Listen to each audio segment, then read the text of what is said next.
Shalom, selamat pagi jemaat dikasih Tuhan. Kembali kita berjumpa dalam renungan pagi.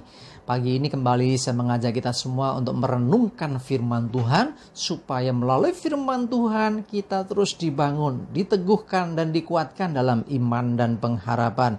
Karena firman Tuhanlah sumber kekuatan bagi kita. Firman Tuhan pedoman hidup bagi kita. Bahkan firman Tuhan akan menuntun dan menerangi langkah hidup kita. Ya, mari sebelum kita merenungkan firman Tuhan, kita akan berdoa terlebih dahulu. Bapa di surga, kembali Tuhan pagi ini kami datang ke hadirat-Mu. Kami mengucap syukur karena begitu besar kasih setiamu dan rahmat-Mu dan berkat kemurahan-Mu, perlindungan, penyertaan, bahkan pertolongan Tuhan atas setiap hidup kami. Terima kasih ya Tuhan. Dan pagi ini juga Tuhan, mohon tuntunan-Mu melalui kebenaran firman-Mu Tuhan. Mari Tuhan nyatakan isi hati-Mu buat setiap kami. Nyatakan pesan-Mu buat setiap kami. Dan juga urapi kami sehingga kami bisa menangkap pesan-Mu dan mengerjakannya dalam hidup kami. Terima kasih, dalam nama Tuhan Yesus kami bersyukur dan berdoa. Amin. Mari jemaat dikasih Tuhan, kita akan buka kitab kita. Renungan pagi ini saya ambilkan dari Yosua 24 ayat yang ke-15 bagian B. Saya bacakan. Tetapi aku dan seisi rumahku, kami akan beribadah kepada Tuhan. Perhatikan, Yosua membuat ketegasan, keputusan yang sangat-sangat tegas. Bagaimana dia dan seisi rumahnya memutuskan beribadah kepada Tuhan.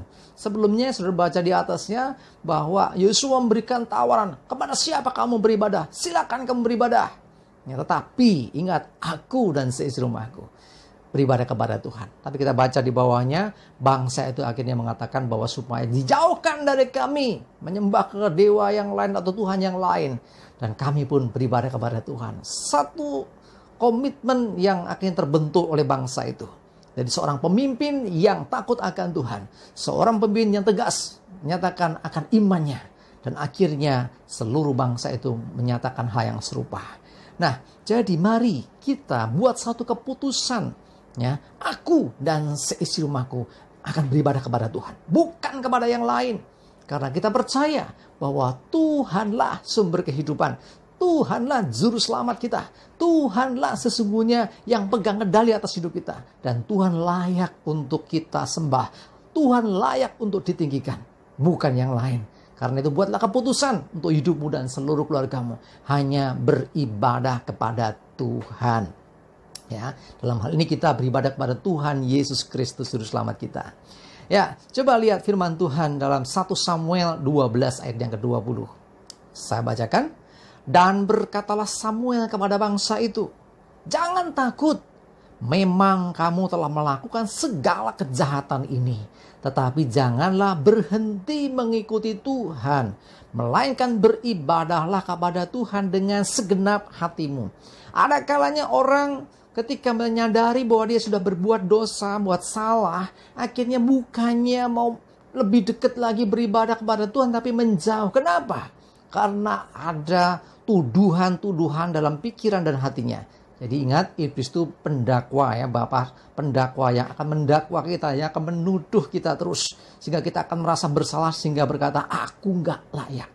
Aku nggak layak beribadah kepada Tuhan karena aku sudah berdosa. Nah, itulah sesungguhnya yang dimaui iblis. Ya, jadi seperti juga yang terjadi atas siapa itu? Murid Yesus?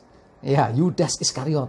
Ketika dia menyadari dia sudah berdosa, dia berkata bahwa aku sudah berdosa karena sudah menjual orang yang tidak bersalah dan sebagainya. Akhirnya apa? Dia makin menjauh, bukannya bertobat. Yang akhirnya dia akan akhirnya bunuh diri.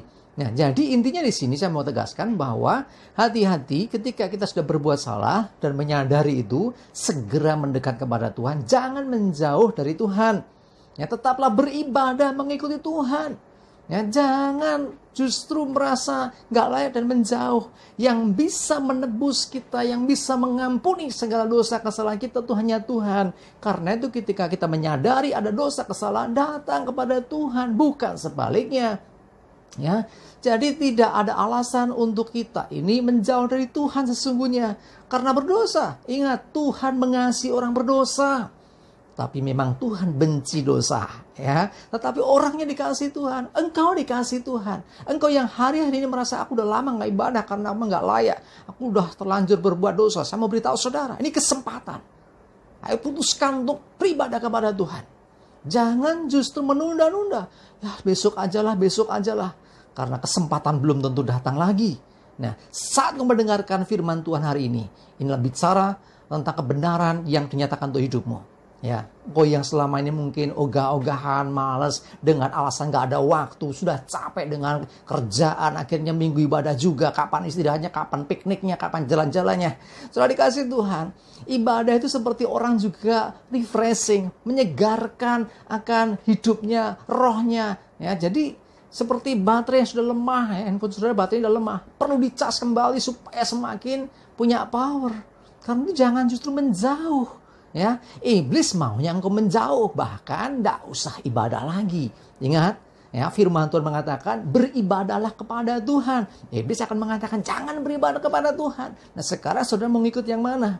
Ya, jangan sampai justru kita ini terperdayai oleh iblis.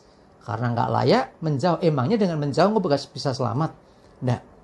Ya, aku sudah berdosa, aku nggak layak terima anugerah, aku pasti sudah mati nanti masuk neraka. Itu suara iblis. Firman Tuhan berkata, bertobat, maka engkau diampuni. Ya kan? Ya, beribadahlah kepada Tuhan, jangan menjauh. Intinya itu. Karena semakin menjauh kita akan semakin kehilangan anugerah. Ya, kesempatan jangan ditunda-tunda. Besok. Tidak ada besok. Segera bertobat hari ini. Tapi kan saya nggak bisa memenuhi syarat untuk ibadah di gereja karena mungkin sedang sakit atau yang lain. Engkau masih bisa beribadah di rumah. Ya, gunakan handphonemu, gunakan tabletmu, gunakan gadgetmu yang lain. Engkau bisa akses melalui YouTube atau yang lain untuk engkau tetap beribadah. Ya, jadi sembah Tuhan, dengarkan khotbah firman Tuhan, kau dibangun, kau dikuatkan. Nah, itulah. Ya, tidak melulu harus ke gereja kalau memang tidak memungkinkan. Tapi sekali lagi, jangan tinggalkan ibadah. Engkau yang sakit hari ini, tetap jugalah untuk beribadah. Supaya hidupmu semakin dekat dengan Tuhan. Dan tidak sebaliknya jauh dari Tuhan. Amin, kita berdoa.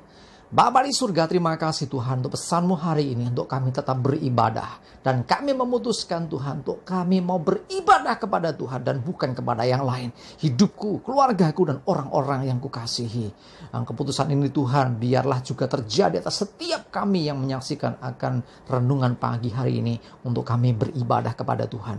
Ketika kami bisa beribadah ke gereja, kami akan beribadah ke gereja. Tetapi ketika terhalang karena ada prokes, kami tetap bisa beribadah di rumah, dimanapun kami berada. Termasuk yang sakit di rumah sakit, tetap kami bisa beribadah kepada Tuhan. Kami tetap bisa berdoa memuji Tuhan dan juga mendengarkan sabda firman Tuhan. Terima kasih Tuhan, kami bersyukur. Menyerahkan hari ini dalam pimpinan Tuhan seluruh hidup kami. Juga ibadah kami. Tuhan tuntun dan sertai semuanya. Jauhkan kami dari celaka dan mara bahaya. Damai sejahtera dan berkat Tuhan menyertai kami semua. Terima kasih. Dalam nama Tuhan Yesus kami bersyukur dan berdoa. Amin. Mari jemaat dikasih Tuhan, siap-siap untuk beribadah ya hari ini. Semangat terus, maju terus dalam iman dan pengharapan. Tuhan Yesus memberkati kita semua. Amin.